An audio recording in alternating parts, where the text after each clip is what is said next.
So my Yeah, first question is how have you been? And I want the realest answer I can get. the realest answer. So r- I've been actually good for the past couple of months. Oh, Before that, actually, a lot of stressful, been a lot of stressful event that happened. Um, but so far I've been good. what do you want to talk about those stressful events? Well, obviously, like with the stock market, our financial situation that we have going on with our economy and stuff like that, obviously, that take a very big impact, especially in the business that I'm in the auto business, auto industry.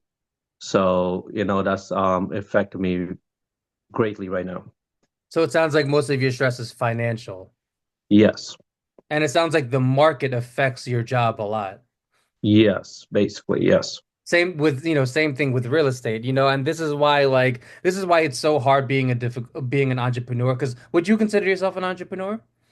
I would. Yeah, I would. This is why, that people think that this shit is easy. Our salary is very dependent on the market. So when the market is down, our salaries tend to be down. Yeah, it's not even that too as well. It's just that when the market go down, everyone tend to be in a shell. Everyone tend to go in a shell, and obviously, that's a right thing to do. That's a safe mindset to have, is to go in that shell and not to spend money here, spend money there, and to save as much as you can. And being an entrepreneur for like both of us, that can greatly affect us as well because it make our job more challenging. Yeah, I mean the thing about our jobs, for the people listening, I'm a realtor and he's an auto broker, and our jobs we don't know our salaries. Like if, for example, if someone were to ask me how much do you make, I wouldn't even know the answer because every year is different. Like I can tell you what I made last year, but I can't tell you what I'm gonna make this year. So we literally don't know how much our next check is or how much we're gonna make any given year. So it's a very it's not a job for the weak, man. It's not, Oh, definitely, definitely not. You have to have a very strong mindset. You have to have a very strong willpower, determination, and you can't let stress get in the way. You cannot let stress get in the way. And for a lot of people, some is not for them. Like, you know what I mean? It's a great thing to have, like, to have the entrepreneur mindset, because you can, like you said, you can work a 9 to 5 job and still have something on the side. That's, to me, is still being an entrepreneur. so tell me, what do you mean by stress? Help me understand, like, paint me a picture of what it means to be financially stressed. What does that mean? Okay. When you have to evaluate your your spending habit, when you have to look at the things that you spend on a daily basis, and you have to kind of think about the future, and then you're thinking about the next day or the next 2 days, and then there's probably some certain things that you want to purchase or you want to buy, or and you can't really fulfill those desires.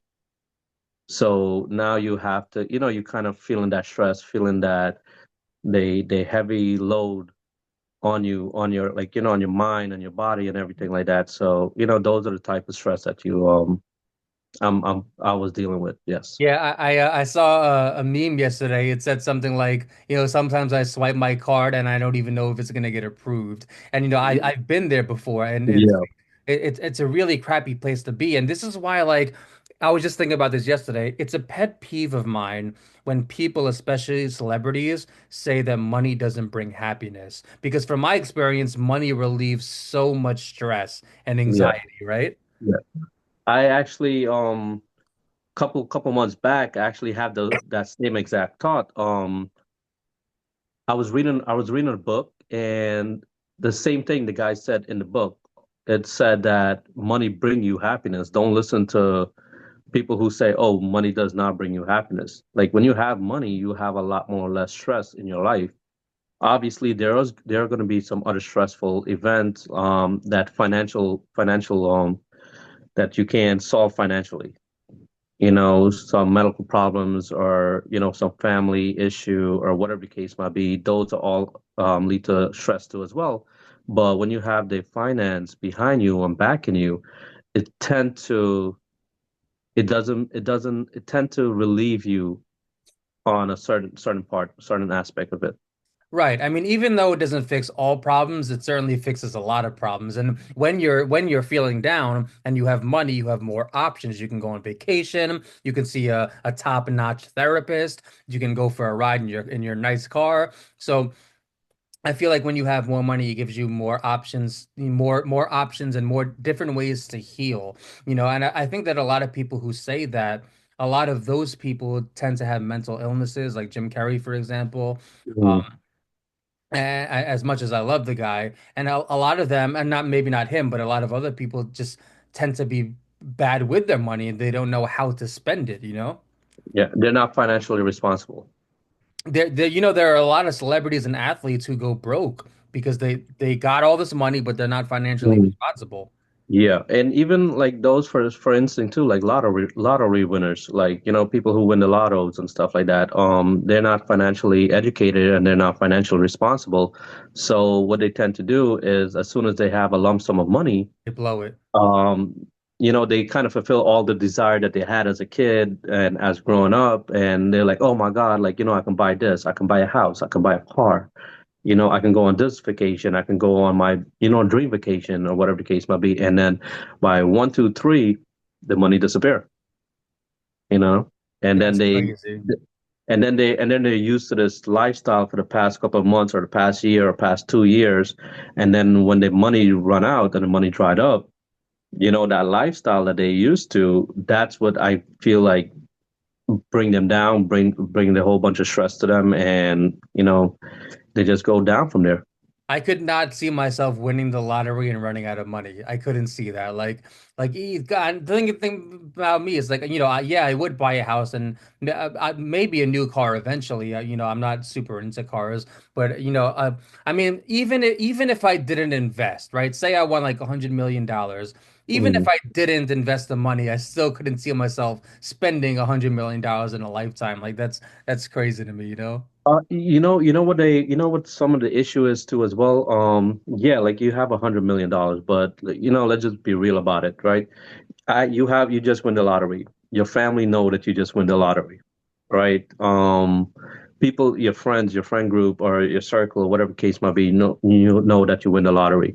The first thing that most people will do, they're like, "Hey, let's help out the family. Let's help out this." Yeah. But what they fail to realize, like, "Hey, what about we help ourselves out by seeing how we can, you know, use this money to grow ourselves, and then we can still help the family, but just be more responsible about it."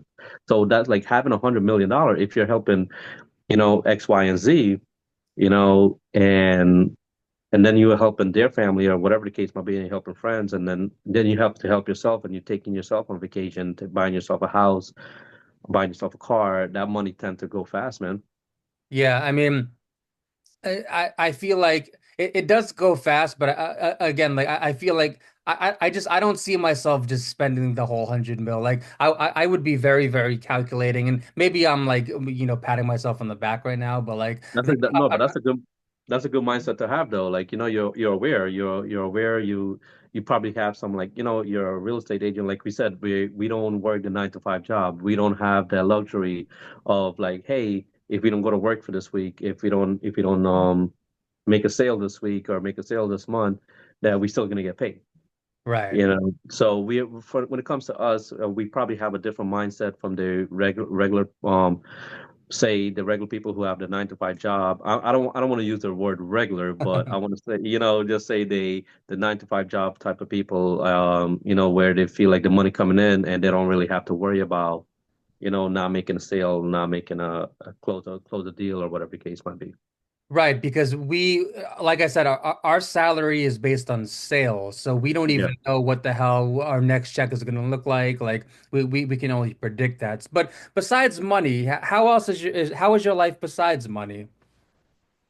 Well, I want to say everything is good and PG.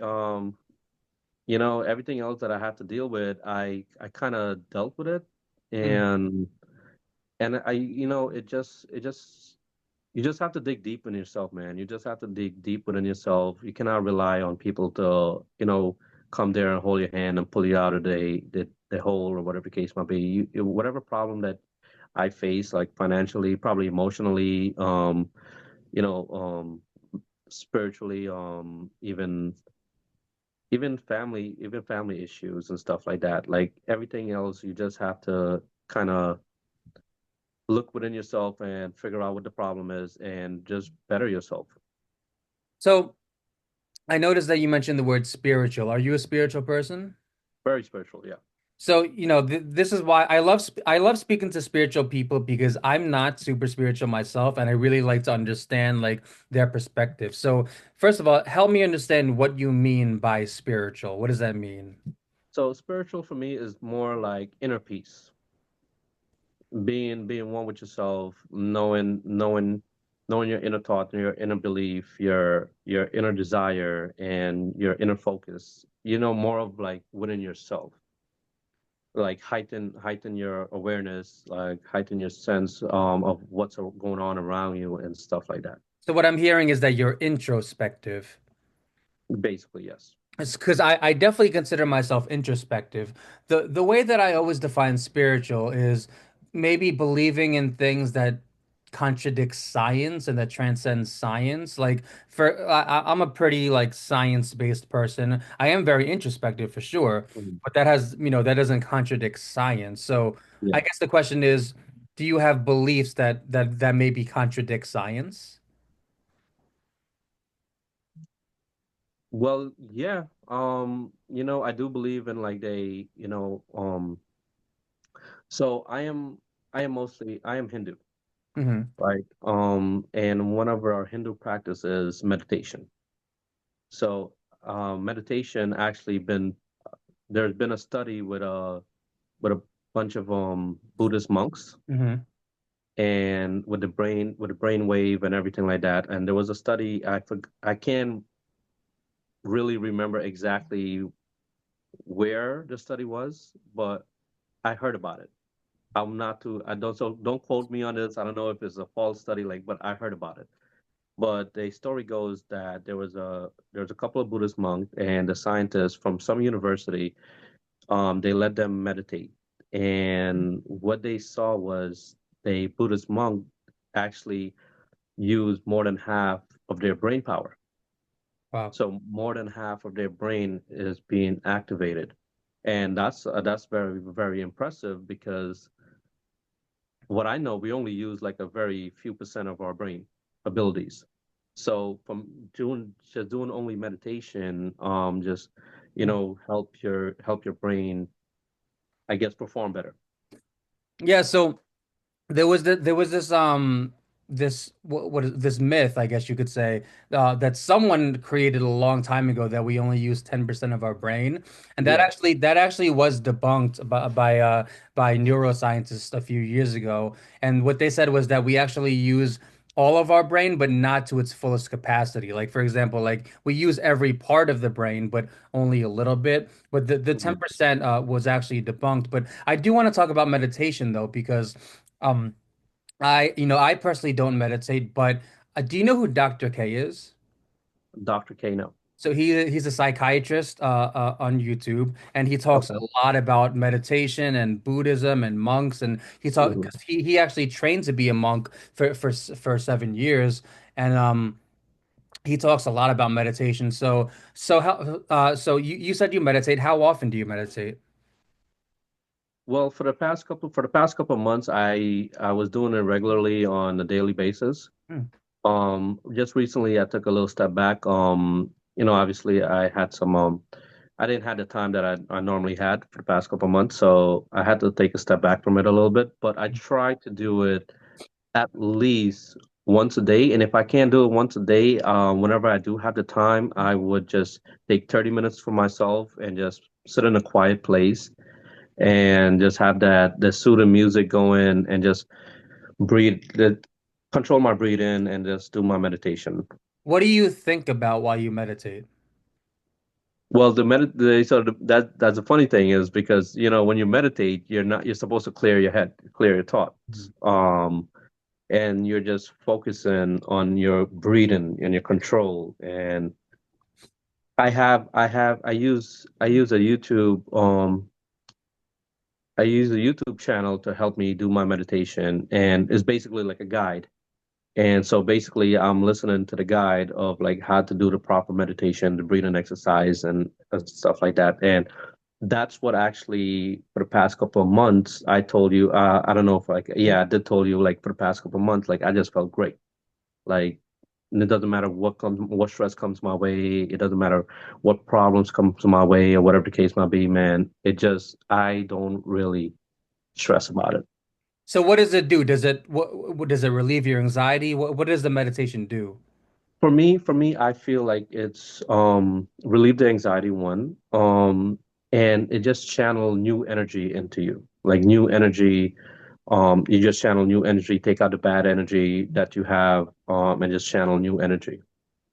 You know, it's interesting because 50 years ago, the West was laughing at meditation because the Yeah, meditation actually started in India. It started yeah, in the East. So, 50, 60, 70 years ago, the West was saying, meditation is a joke. It's pseudoscience. There's no science behind it. There's no evidence. Like, there's no way that you can there's no way that you can fix your emotional state and your physical state, with meditation. And then now the West isn't laughing. Now we have yeah. data Everyone and is we have doing it. charts, Yeah. and there's so many people, millions of people who say Hmm. meditation helped me so much, including physical sicknesses. Yeah. Oh, yeah. So I follow this guru. His name is Sadhguru on YouTube, and he have a YouTube channel, and I follow him. And there's simple things, that he's basically like a yogi, and a Hmm. yogi is someone who's like is a scholar in meditation and like these other stuff, like these other practices Uh-huh. for Hinduism. And there's simple things that, like I would see on his YouTube channel, he would say like other than the word like with the vibration that you utter the word like it just for some reason it just like heals your body, heals your inner self and everything like that. Like all the toxicness and everything like that, just uttering the word like 3 times or 4 times. But you have to have that vibration because everything is about the vibration because I don't know if you know it, our brain runs off a frequency. So our brain runs off a frequency and uttering the word is like that, bringing that frequency into your brain. Yeah, I heard something about that. I heard something like is like a universal frequency or something like that. Yeah, yeah. I think it's like the first sound, universal sound, or whatever it is, something Yeah, like that. Yeah. I heard something like that. I should actually look that up. I don't remember what exactly what it said or even what the source was, but I should look that up. So, what about like your relationship status? Single, married? Oh, I'm single, man. I'm single. Yeah. And how old are you? I'm about to be 30 in a couple of days. So yeah, so let's talk about that. You know what, like what is there a reason why you're single or? Well, yeah, I went through a couple of relationship and I just told myself, hey man, I don't feel like settling. So until like I find a person who I deem fit for me, like, hit all my boxes or whatever the case might be, I'm not just gonna go settle down with somebody because I feel like that will lead me to more even stressful, you cause me to be more stressed and everything like that. Because if you're not on the same page with a person, if you guys don't like connect on a intellect level, spiritual level, emotional level, morals have the same morals too as well. I feel like it's just gonna be more stressful because So I went through a few relationship and we did not click on those things and all it did was just bring stress. so you said that you need someone that hits all your boxes. Do they have to Well, hit all of them or some of no, them? no, no, not all of them. Like the main one I'm more morally focused on is like the morals, like having the morals and probably like just that connection, just having that connection. Yeah. But even when it comes to morals, though, you're we never really. we never really align 100%. Like even when it comes to morals, right? You at some point in time you will find some moral disagreement. Even if it's small, Yeah, even if it's yeah, like, oh, you should have paid them back or yeah. sooner, or even if it's just something small, like at Something some point simple. in Yeah. time you will find a moral disagreement. Yes, yeah, no, that's true. But like, I'm not expecting to be like 100% Right, adjacent to right. mine, Uh-huh. but at least have some kind of like, we're somewhat similar. Like, if I'm over here, like, you're right there with me. Like, you know what I mean? Yeah. So Because as long as she is aligns with you for the most part. yes, yes. Like we have Right. that same understanding, like we same little mindset of the way of thinking. Because I feel like it's gonna be a lot less headache, in my opinion. Like Yeah. say if I have to go explain the reason for me doing something, okay, but having that little bit of similar mindset is gonna be a lot easier for her to understand because of why I did it. Because we're gonna have a similar understanding of things. What is your religion? I'm Hindu. Does she have to be Hindu? No, no, no, no. Like Interesting. religion doesn't really matter to me. Interesting. I'm very open to all religion. Interesting. Yeah, so like right now I start going to some churches, some Christian Uh-huh. churches. Uh-huh. Um and I actually want to go visit like the mosques and stuff like that. I'm just curious. I'm just curious at how like all the religion do their prayers and everything like that. Yeah. But so who is your God? What is Oh man, that's a yeah, that's a very complicated question. That's a very complicated question because in Hinduism we believe that there is one God, but they just manifested in that one God just manifests itself. I don't want to say himself or herself, but that one God just manifests itself into so many different forms. And I believe the reason why we have so many different forms in the Hinduism is because once you can connect, because everyone have different personality. Mhm. You have a different personality. I have this different personality, and same goes for everyone. So in Hinduism, we have a lot of gods, and like we have one God, but we believe that is manifested in a lot of different forms. And for me, for my reason is because I felt like everyone have to have one God, especially that they feel connected to. And that's the God that they would probably go to and pray to. And whenever they feel like they're in a tough time, they can resonate with that God. So I'm just wondering how it would work, like if you did, let's say, date a Christian woman, like Mm. would her religion and your religion conflict? Would they collide? Would that work? Well, not with me. I don't know if she will have a problem with it, but in Hinduism, what I know and what I believe and what I was taught, right? We welcome everyone. It doesn't matter what religion, it doesn't matter what race, it doesn't matter what gender, it doesn't matter like anything. Like Mhm. we just welcome everyone. Mhm. So I won't have a problem with, say, if someone is Christian or Muslim or whatever the case might be. Like, if we connect, we connect. But if they have a problem with it, then that means they're not on that same, I guess, platform as me. Like, you know what I mean? Because I'm not gonna change what I believe. You know. Right. So if they're gonna try to make me change, then that's something that we're gonna have to talk about. Yeah, I mean, I think that going into a relationship or even talking to someone and expecting them to change or expecting to change them is a really, really, really bad idea. You can't ever Yeah. expect people to change, and you cannot expect to change them. I think that's a really bad idea. I want to jump back to dating for a little bit because, we're at Okay. that age. I'm Yeah. 35. You said you're about to be 30. Yeah. I want to know like what your experience is because my experience is the dating market is a mess.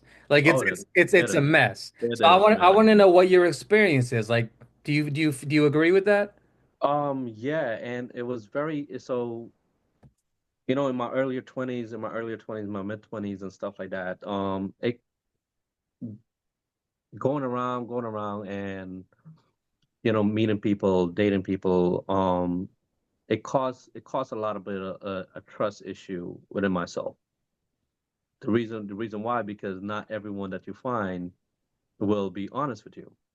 And there was some situation that, I ended up dating somebody who they were already in a relationship.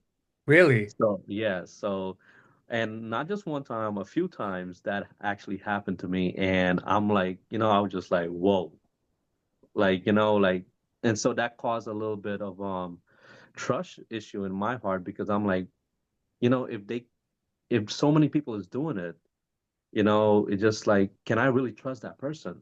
Can I They really trust? admitted to you that they had a boyfriend? They admitted that? Not at first, not at first. I find that out literally. I find that out like you know in the whatever the case might be, like a random phone call I would see, like, and someone, like, they would have the name hubby or have the name, like, boo or boyfriend or whatever the case might be, and I'm like, whoa, like, what's going on here? Yeah, so what is your understanding of why that happened or why they do that? Well, I feel like a lack of connection. They are chasing. There's something that they're chasing.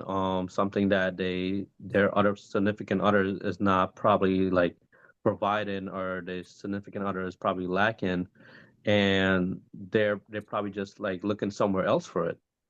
Or like, I just be blunt with you, man. I just feel like some of them are just attention seeker. You know what I mean? And they just like the attention. And I blame social media for that a lot. I do blame social media for, like, because there's a lot of things social media influence. I feel like, make people believe that they can go out and do whatever they want, and there's not going to be any consequence. What is your understanding of why they want attention? They probably had the attention, or probably lacked the attention when they were growing up. Ooh, Um, like, they probably didn't get the attention that they were looking for, in childhood? yeah, in childhood and stuff like that. And then now they grow up, they're still seeking it and they're still searching for it. That's a great answer. So I was told by my friend a very, very long time ago, who's a social worker. She told me that the number one reason why we want attention, it's generally because we're feeling insecure. It's generally Mm, to fill an insecurity. You gave a great answer. You went back into childhood. Then that's a great answer. I think a lot of people, they didn't get attention from their parents maybe or their mm, siblings, and now mm. they want attention because it's really to fill an insecurity, really. Yes, yes, yeah. And that's what, going back to the relationship. So after experiencing those type of people that I came across, and I'm not saying that everyone is the same. I'm not. It's just that I experienced. That was my experience. You know what I mean? So I'm not saying like everyone, like all the females or whatever the case might be, is the same. I'm just saying that's my experience. And by experience those things, just leave me in a way of like to take a step back and just be like, you know what? I'm just gonna, whenever I see that person, or whenever I do come across that person, or whenever I do meet that person, you know, um, I will know. And the way I will know it, because of the experience that I had and the experience that I went through. So, like, you'll be able to see it. Yeah, I mean, it's crazy because all I see when I look at the dating market is lying. One way or Yeah, another, yeah, lying about being single. yeah. One thing I had to deal with is women pretending that they cared more about me than they actually did. And Hmm. another thing I had to deal with is women pretending to care less about me than they actually did. So I see, and there's also How just, is that? yeah, what? How is that? How is the last one? How they pretend to care less about you than they actually? Because a lot of people are embarrassed to say how they feel, like Okay. I've dealt with women who showed me a tremendous amount of attention, but they never really expressed how they felt about me, even after I expressed how I felt. And, I mean, that was only like but it hurt a lot. And, Hmm. I just, I know that people are embarrassed, and a lot of people, they don't want to show their vulnerable self. Yeah, yeah. That No, that is true. They're not comfortable. They're not comfortable enough to, you know, bring that like the vulnerability, to bring it out and express themselves in that way. Yeah. And then there are also people, and sometimes men do this too, who pretend to care more about you, maybe just for attention or maybe even for Mhm. your money. That's another thing. Yeah. A lot of gold Yeah. diggers. Yeah. Well, that believe it or not, that's why I believe everything does happen for a reason because, hey, listen, I go through all these experiences, dating experience and stuff like that. So, once you go through the experience, you can see when somebody come in front of you, you can see like, hey, are they just a gold digger, or are they just looking for just like a one night like attention or whatever the case might be, and then you can kind of like weed them out, and that's why I believe like having the experience is not a bad thing. Being single is not a bad thing. You just haven't find the one that it was meant to be with you for the time being. So, do you go to sleep at night like, oh man, it would be so nice. Like, do you feel lonely when you go to sleep at night? I no no no. I actually with the meditation, trust me, man, with the meditation, it's very weird to describe it. It's very hard to describe it, I must say. But with the meditation, you're just one with yourself. Hmm. You're just one with yourself. You know exactly what you want. You know exactly where you're going. You know exactly what you're headed to. So like once you meditate on a normal basis, you're more at peace with yourself. So you can go to bed just like, bro, it's time to go to bed. Good night. Sweet dreams. You seem to me Um, like you're really, really good at managing your emotions. yeah, I would like to think so. But there's times like I said, there's times that like you can't. There's times that something really just gets to you, like really, really hold you, and you can't. Um, Before that, I was actually gonna go bounce back to something before the meditation. Before I started doing the meditation and stuff like that, you asked me if I ever feel like lonely going to bed or whatever the Uh-huh. case might be. Uh-huh. Uh-huh. I would want to say, man, whenever it's raining and you hearing that rain and you just want to like cuddle up with somebody, like just like cuddle up with somebody, watch a movie or something like that. Like those are the things that like I do miss at time to time. Yeah, we all feel that way sometimes. So here's I'm gonna share a little story. So I went through many different phases. I'm 35. I've had girlfriends. I've went through that phase from like I would say from like 29 to like 33. I went Hmm. through the phase of like going to sleep every night, lonely, wanting a girlfriend, not just wanting a girlfriend, but really wanting a wife, really. Yeah, Um what happened was I got a girlfriend. She wasn't my first girlfriend, but she was my first girlfriend in a long time. I got a girlfriend at 33, and she's actually one of my best friends today. And then after her, I was seeing someone. And basically, long story short, I don't want to get too into detail, but long story short, like that whole like wanting a girlfriend was just flushed out of my system. Like I yeah, don't know how else to explain it, but like yeah, once you go through enough shit, like yeah, that, like going to sleep at night yeah, kind of flushed out of your system. So it's like for example, like when I hear young men say like they want a girlfriend, I mean to me it seems like you have to get one in order for that burning desire to be flushed out of your system. yeah, yeah, Like you can't flush it out any other way. You can't flush it out with money. You can't yeah, flush it out with male friends. mhm, The only way you can flush that desire, that burning desire, is yeah. to get one and then either be happy and live happily ever after, or to get one and go through shit and get traumatized and then it's out of your system, you know? You're absolutely correct because the only way you can move forward if you fulfill that desire in your heart. And if you keep wanting a girlfriend, if you keep wanting somebody or whatever the case might be, and like you said, until you find that, you will not get it, you will not be able to flush it out of your system. You So can't do I it on your yeah, own. I totally agree with you. And I think because 2 years, probably like more than 2 years, probably like three years ago, I had that was my last real relationship. Um, and that's when I was like, I'm not doing this. Like, you know what I mean? I'm not doing this. So I kind of like went through that flushing out, and then I flushed everything out of my system, and I went back to being my single me. And that's the Um, thing. Like even if it doesn't work, at yeah. least you flushed it out of your system, Yeah, yeah, you right? have to, man. You have to. You can't let it just bottle up there, sit, and whatever the case might be, because all it's gonna do, like you said, all it's gonna do is just cause a little bit more depression. It's gonna bring depression to you. And resentment too. Yeah, Resentment. yeah, yeah. And depression is a lot of people don't realize this, but depression is a very unique thing. It comes in many different forms, in many different ways, and some people might have depression and they will not even realize it.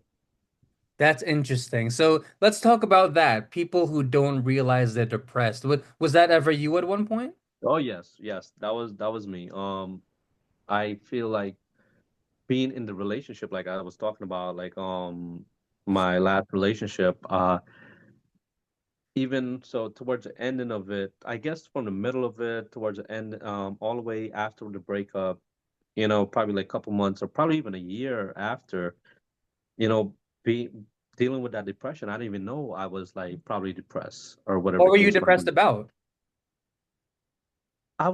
So for me, I felt like I put in way, way too much into the relationship, and it wasn't reciprocated. Very So normal. yeah, so it Very wasn't normal. reciprocated, and I just, it just led to me like thinking about life in general, like, thinking about like people that I help or people that, I I've been there for, or whatever the case might be. Like, if this is everybody, like, am I only the one with this mindset, or just helping people or whatever the case might be? Because I'll give you a little breakdown of what I meant by the last relationship. Hey, if she see this, she see this. But I was a regular salesperson at the time, and I was working probably like a 10-hour, almost 12-hour shift. And she was working in a different borough in Harlem, and she used to get out till like 1 in the morning, and I used to get out like around 7 o'clock. So, and she didn't drive, and I did not want my girlfriend, to take the train at 1 o'clock in the morning because Yeah. she would have to go. She had to go to another borough. Dangerous. Yeah. So I would, suck it up and drive all the way to Harlem, and I would just wait there till 1 o'clock, pick her up, drop her off to our house, and then drive back to my house and probably get home to like 3, 4 o'clock in the morning. Pay And for then gas. what pick gas, toll, whatever the case might be, and then I, wake up in the next morning and do it all over again. And which I didn't really have a problem with or anything like that, but with the lack of sleep and stuff like that, those stuff lead to depression. It's exhausting. Yeah, yeah, exhaustion and stuff like that. It does lead to depression and stuff like that. And I felt like that carry me throughout the relationship, and then throughout the after the relationship and stuff was ended. I felt like that was on me for like a good couple of months, or probably like almost a year, till I kind of figured out like, hey, something is wrong. Like, I'm just feeling down. I'm just feeling like, you know, heavy. So let's because there's being sad and then there's being depressed. So were you Mhm. sad or were you depressed? I will most likely say, that's a good question, man, because now I'm thinking about it. I do want to lean to depression, right? But now that I'm thinking about it, is actually, I guess I was a little bit sad that I, went through all that. I put in so much into the relationship to have it not reciprocated, or not having the respect, or not her respecting my time, basically. Because that was the most important thing. My time was very important to me. Energy too. Yeah, like, you know what I mean. So I guess I was sad by that fact. Like, like, come on, man. Like, yo, because she was older than me. So Yeah. for for not having that maturity thinking, and like having like, bro, come on, like your significant other is like, here for you doing this or doing whatever the case might be. Be there a little bit more for him, like, with a less stressful thing, or whatever the case might be. Yeah. What do you wish that she did differently, or what do you wish she gave more? Honestly, less nagging. That's very common, completely. Less nagging. And it was not even about the little things. She was basically nagging me to take her out more. So And take her out pay? on. Who paid for the who when you went out, who paid? Well, we had this thing. It depend on who idea it is to take her out. Sometimes we split it. Sometimes she pays. Sometimes I pay. Whatever the Okay. case might be. Okay. Yeah. So it wasn't anything about paying or whatever the case might be. But her thing is to like spend more time with her, take her out more.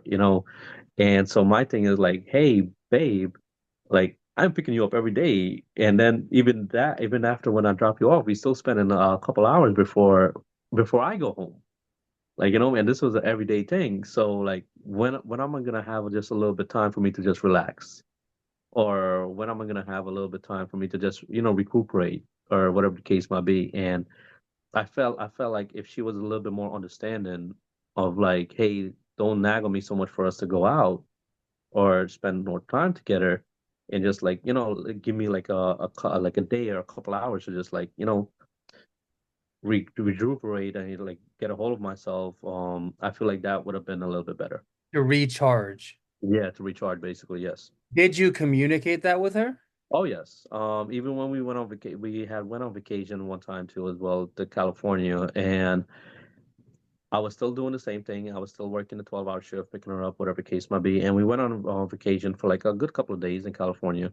And obviously we get up early in the morning, we go out, she has some family down there, or whatever the case might be, we go meet the family, and we would just go um see what California had to offer us. So I had tell her, I'm like, hey babe, we're on this vacation. I actually would like a day for ourselves, like a day for us to just like, relax, Yeah. go by the Yeah. pool, Sure. just like, just let's not do anything. Let's order Uber Eat or like Recharge. get some food. Yeah. And that was a big deal. That was a completely big deal. And it just like it just ruined the vacation because now I feel like I'm in work mode again. So Like what did she say? Tell me what she said. so she basically was like she had this notion that she had to go hang out with the family. Mhm. Like, she had to go be there with her family or whatever the case might be. Because I guess that's how she brought up and that's how she was raised, like, family time, which is very important to me too, family time. But, you know, when you forget about your significant other needs, and you tend to put your needs and your wants, in front of, my needs and my wants at that time, that's what lead to that whole big issue.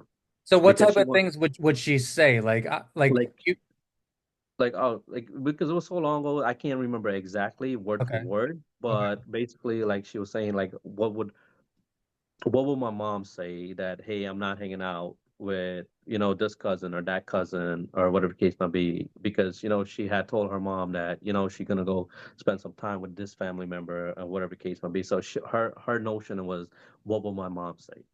Okay. So it sounds to me like she didn't respect your boundaries. Oh, definitely no. You wanting alone time, that's a boundary. Like Yeah, you not wanting to go out, you wanting to recharge, that's a boundary. And it sounds to me yeah. like she didn't respect it.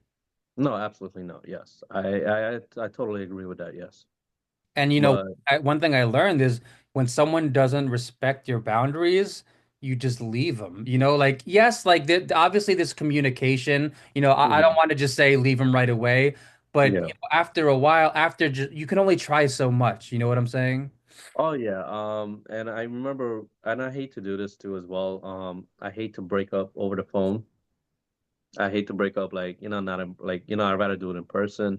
But I could clearly remember the day that we broken up. I was driving to go see her, actually. I was on my way to go see her, and like the same exact thing what you said, like, yo, you just gotta go, like, you know what I mean? You just gotta leave.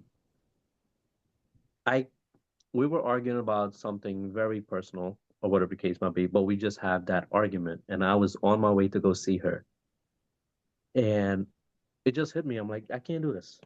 I can't do this. Like, you know what I mean? I can't I'm do this. assuming So she was nagging.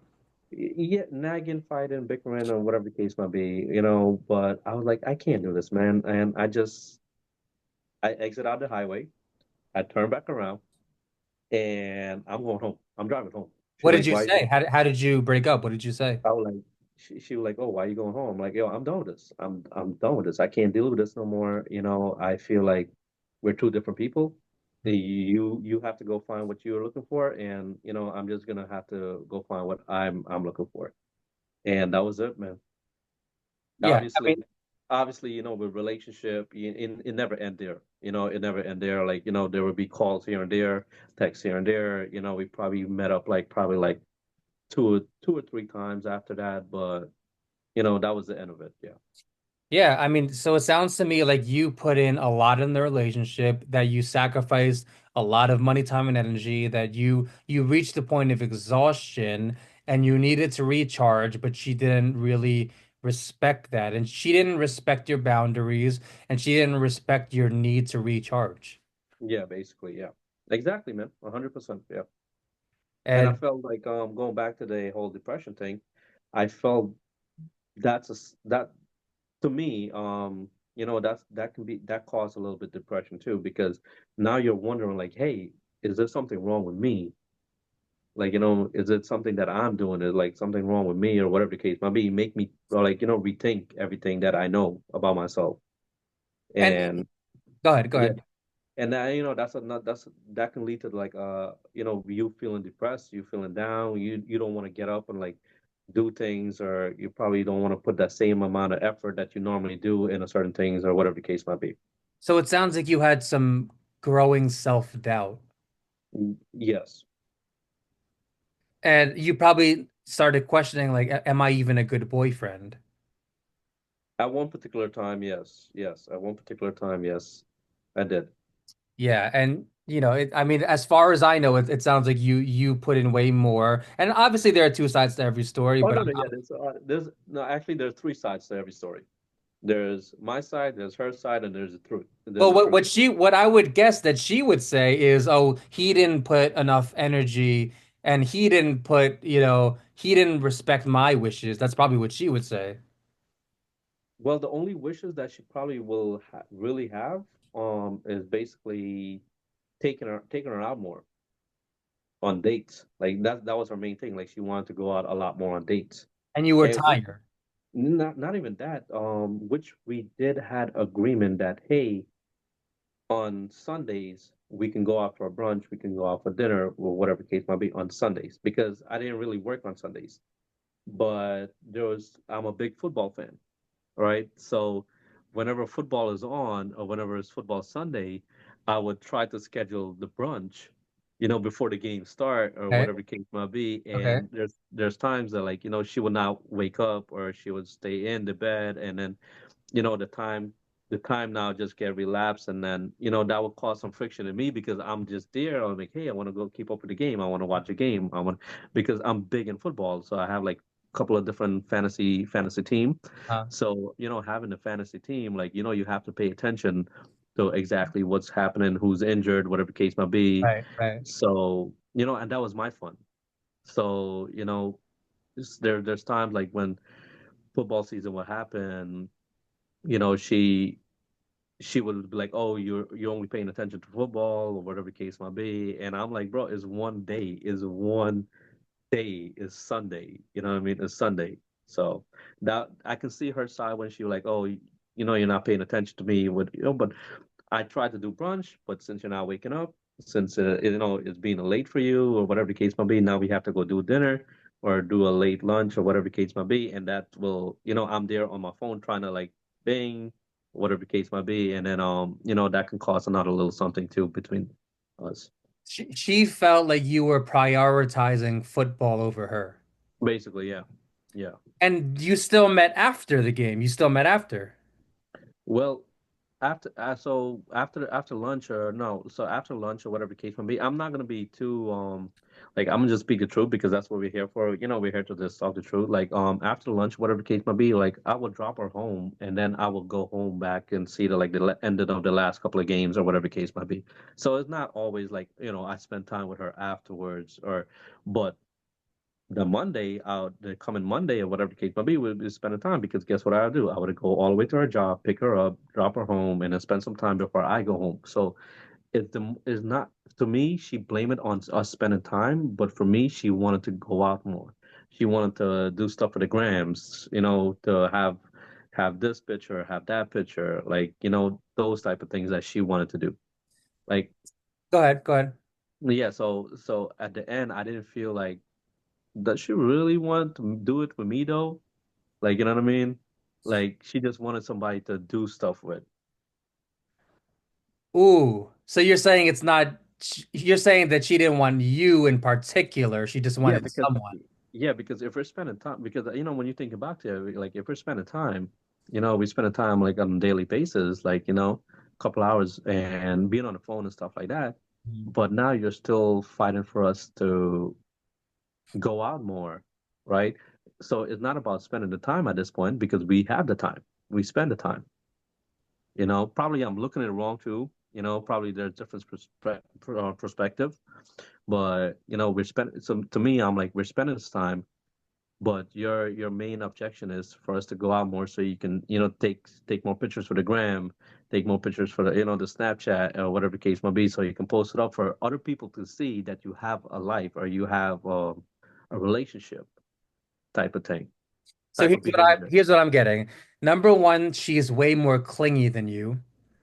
Probably yes. Like she wants to spend more time than you do. I get the sense that you like your alone time. You like your space. You like your alone time. And obviously you do like spending time with her, but I'm getting the sense that she kind of wanted to be around you 24/7 while you wanted your time to yourself.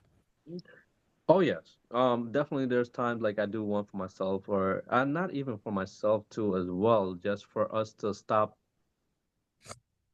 I guess I guess it was from like now we talking about it or whatever the case might be. It felt like I was working. Like, it was a responsibility of mine, like, work. It wasn't natural. Like it wasn't natural. So like, us spending time and stuff together, it wasn't natural. It was like it was me putting in the work. Is it safe to say that you wanted more alone time? From her, yeah. Exactly. So From her, yeah. what I'm getting is that you're probably more introverted than her, and she's a lot more about impressing other people and being out, and she's very clingy. She wanted to be around you 24/7, and I'm getting the Mhm. sense that you're not so flashy. You don't come across as a super flashy guy. You Mhm. didn't care about pictures, and you Mhm. wanted more alone time. Yeah.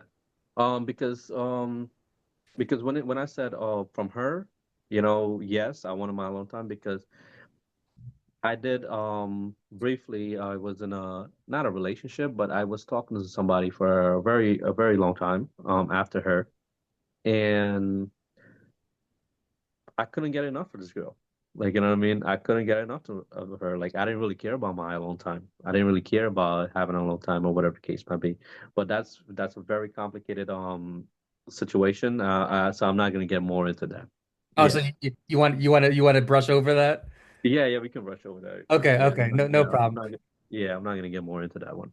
So you said you're 29, right? Yes. So this is one huge advantage of getting older is that we learn ourselves more. It takes those type of experiences to learn ourselves. Like for example, Hmm. I need my alone time too. Like I'm an introvert. I don't want to be around you 24/7. My ex kind of did want to be around me 24/7. So Yeah. I can relate. Like I get it. Like we learn ourselves and I did notice that it's very common for women to be more clingy than men. Oh yeah. But I don't know if it's more common for women to be more clingy too. I feel like it go both ways, man. I Mhm. feel like it go both ways. I feel like, there's men can be a lot clingier than women and vice versa, whatever the case might be. I don't think it's just one gender specifically. I Mhm. feel like it depends on the person. Yeah, All depend on the person. I mean, I definitely would say that the quality of the person tends to make people more clingy. Yeah. That is definitely a thing. But I think I want to talk more about boundaries because what I learned is that the person who says no is usually the right one, almost always the right one. Basically what I'm saying is if one person asks for something and then Mhm, the other person says no, I can't, or no, just no for mhm, whatever reason, mhm, that's a boundary. And that person is almost always the right one. And the first person needs to respect the no. The mhm. no's have to be respected. Yeah. You see what I'm Yeah, no, yeah, no, I believe that. I do get what you're saying. And so, once basically, like you're saying, no, you're basically drawing a circle around that situation. And now, if they break that circle, now you don't respect my boundary at all. Like, you know what I mean? You don't have any whatsoever respect towards me, or respect my boundary, or respect my, whatever I'm even saying, or whatever I'm saying no to as well. exactly. I think from what and maybe I'm wrong about this, but I would say that the person who says no is usually the right one. Well, And the other person needs to I would respect take that that. I would take that with a grain of salt, because you know not everyone. I don't believe that everyone, you know, not because you say no, right? I would not go so far just because you say no means that you're right. Probably like how you said it, mostly or most likely or whatever the case might be. Yes, I get it, but there's some situation like saying no might be the bad thing.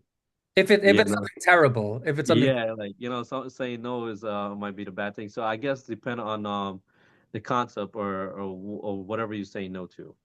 yeah, like if you say no to like saving a life, that can be a bad thing. But Yeah, yeah, exactly. I think it's a good general rule, like because what no is essentially a boundary, and what women need to understand, and men too, Hmm. is that if you're constantly nagging, you're making yourself irrational to be with. Like nobody Hmm. wants a nagger. No man, no woman, nobody wants a nagger. So if you're constantly nagging over and over again, you're Hmm. making yourself irrational to be with. Oh yeah, definitely. And it goes. And I actually did had this conversation with a very close friend of mine a couple of months back. He he was basically having a little temper problem, and he would some things would easily get to him and whatever the case might be.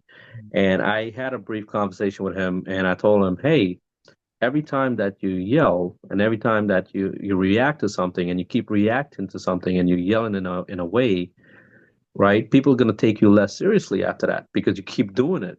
You keep doing it over and over and over. So guess what? You might one day going to come and you're probably going to be yelling about something very like important or whatever the case might be, or something very factual.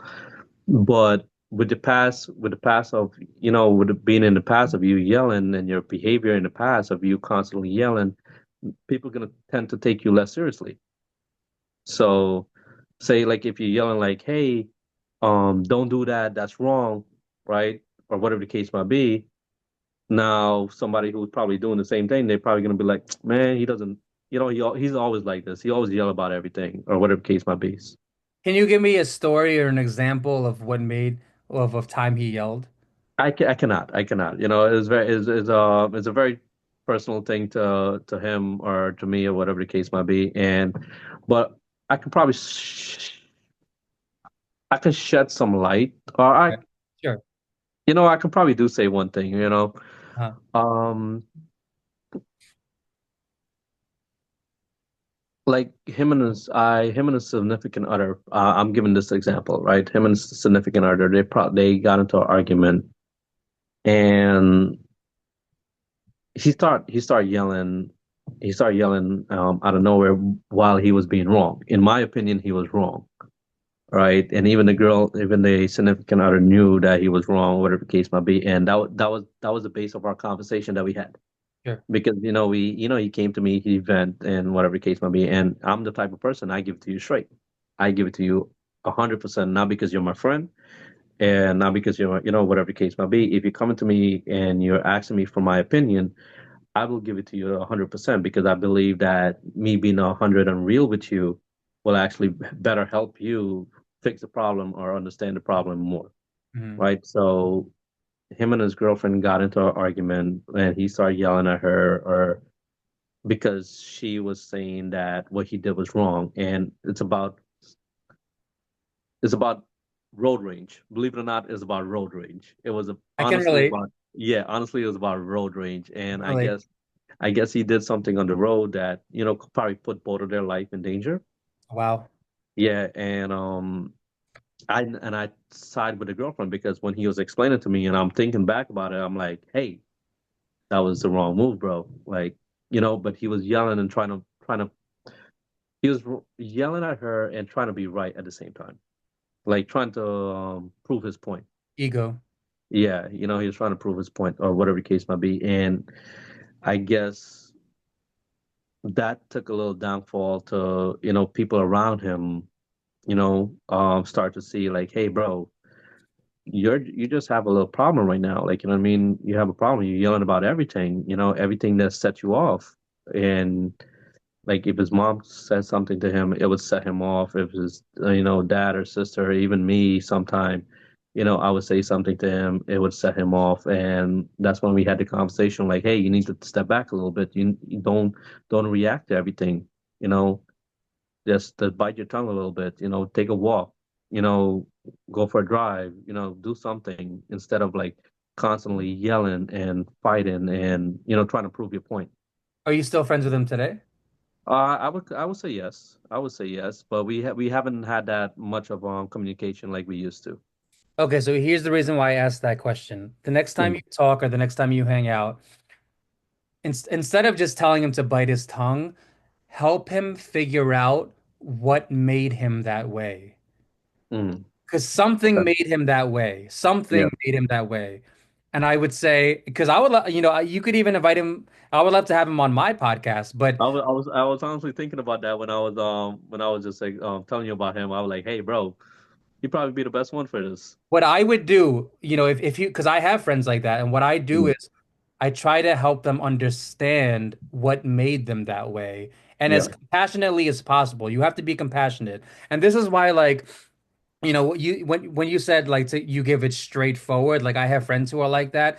And the thing is, sometimes you have to be compassionate because if you're too straightforward, sometimes it just goes in one ear and out the other. And sometimes Okay. what happens is if you're too straightforward, they put their guard up. They put their Mm, guard up. So sometimes you have to be compassionate to help them lower their guard. So yeah. what I would say, or if well, first of all, try to get them on this podcast as one. And Yeah. number two, the next time you talk to him, try to be compassionate and try to have the discussion one day, one night, maybe on the phone, and help him understand what made him that way. Because guess what? It usually starts at childhood. Okay. It usually starts at childhood, like something probably happened to him, or maybe he had over aggressive parents, you know. Hmm. But it usually I starts at know. I childhood. don't know about over aggressive parents because I know the parents, man. The parents are wonderful people. Like, you know what I mean? So Well, probably, also a lot yeah. of people come across as very wonderful, Yeah, that like is true. That is true too. But like, like I knew them for a very long time. But then goes to say too, like, I don't live with them. You know what I mean? I don't live with them. So I'll give you an example. I have a friend my age, very, very wonderful parents, but he told me about almost a year ago, he told me that growing up they were very, very aggressive. And I had mhm, no idea because they seemed so polite. But the thing is, number one, people are different behind closed doors. And number two, this was like 25 years ago. So, yeah, and people change, so when he told me that, I was surprised. But at the same time, you never know how people are behind closed doors and also 25, 30 years ago. yeah. No, that is true. That is true too. Because like we go back to what we had said in the beginning of the podcast about your inner child trauma, your inner child issue. That can go a long way. It can take you into the adulthood. It can even take you into like, till you're like you're elderly, you're old, like you still probably hold Your whole on to it. life. Yep. Yeah. So, fixing what happened to you when you're a child and is very important. Or Yeah, trying to the first step to fixing is figuring out what happened. what happened, what made you that way, where it started, the root, Mm. basically. Yeah. Because I'm telling you, as far as your friend goes, that's not random. Like Yeah. his impulsive behavior, his ego, it's not random. Something made him that way. Something bigger than that. Yeah, yeah. Whether it's parents, maybe a sibling, maybe a grandparent, maybe Mhm. a teacher, something made him that way. Something. Yeah. And Yeah, I guess I shoot the idea to him to like, hey, to come on the podcast and probably you can diagnose like talk to him a little bit and yeah, see where he's coming from. yeah, That I would love to talk to him, and I would love to help him figure out, like, what the root of that is, because that I would say that's the first step. And some people are very, very like anti-therapy, and hopefully he's not one of those people. Mhm. I have my hopes. I have my hopes because I think the idea was brought to him and I think he shot the idea down. Yeah. You know, So, you know, I feel like, because there are a lot of men who are anti-therapy, and I feel like it's really ego that shoots it down. Like, I don't need no help. I don't need that shit. Like, I feel like it's ego. I can relate to because I'm exactly s- not towards therapy, but towards like help in general. Like, like when people try to help me or whatever case might be, it's so hard for me to accept help. Like, you Why know what I is mean? that? Why? I don't know, man. I feel like it's a sign of weakness. Like, I just feel like it's a sign of weakness to me, in my opinion. So it's just very hard for me to like accept someone help or I think that everybody needs help one way or another. I mean, yeah. whether it's financial, whether it's emotional, whether it's psychological, I think everyone needs help one way or another, man. Yeah, I totally agree with you. I totally agree with you. And you know what? I do have a amazing support system, like with my inner circle and stuff like that. And even when I don't think that I need the help, they see it and then they just help me in any way possible. Yeah. Yeah, and I kind of ran out of questions, man. I mean, is there anything else you want to say? No man, no man. But I'm definitely looking forward to take the drink with you. We probably can meet up again at Bourbon Street, and looking forward to it. I'm down, man. Thank you for coming on, man. I appreciate you. No problem, man. Have me anytime, man. It's good talking to you. All right, man. Take care. Have All a right. good You have a good one.